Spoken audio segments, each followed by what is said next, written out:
কিরে, পায়ে 2 টাকার স্যান্ডেল, গায়ে কুচকানো শার্ট, তোর এই ভার্সিটিতে ঢুকার ভিসা কে দিল রে?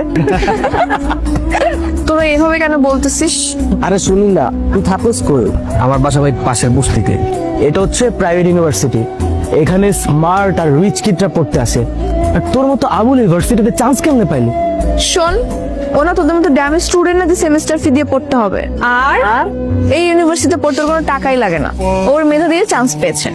নেক্সট আর কিছু বল।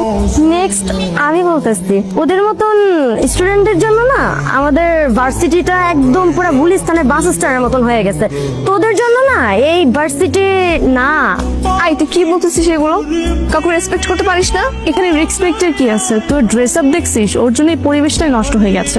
স্টপ রাইসুল, তুই সামনে আগাও, আমি আসছি, কথা আছে। খাও।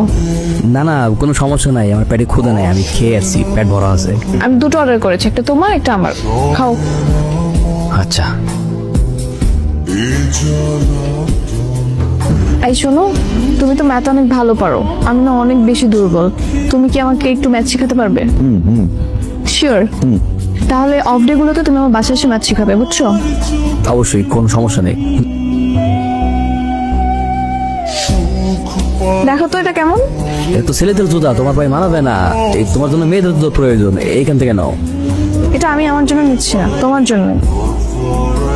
আমার জন্য কেন?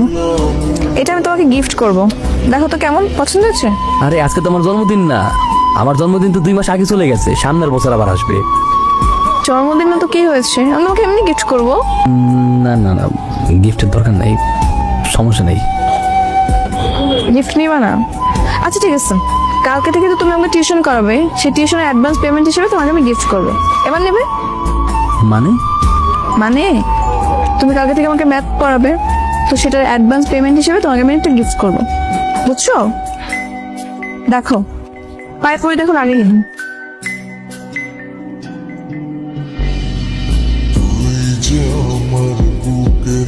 মা বইসা আছো কেন?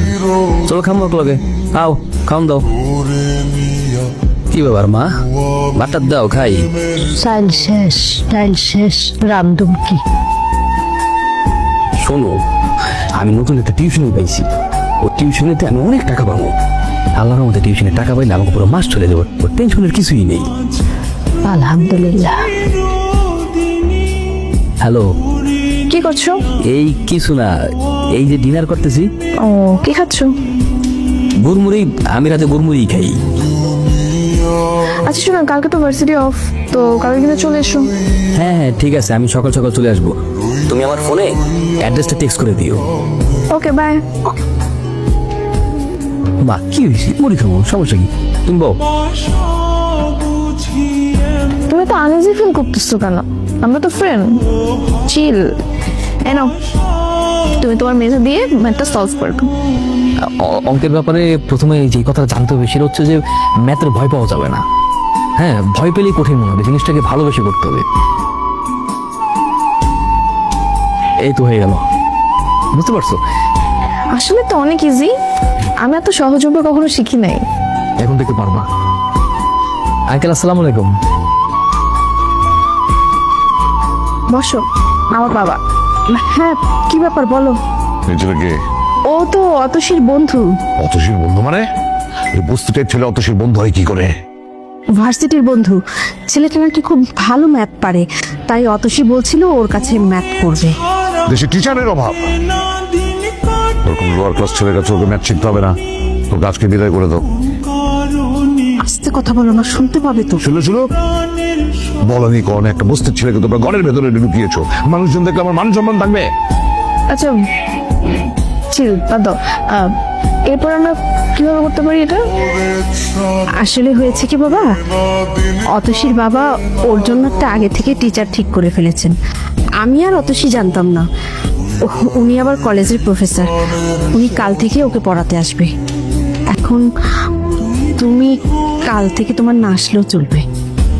ঠিক আছে, কোনো সমস্যা নেই, আমি কালকে থেকে আর আসবো না। আচ্ছা ঠিক আছে বাবা, নাস্তা করো।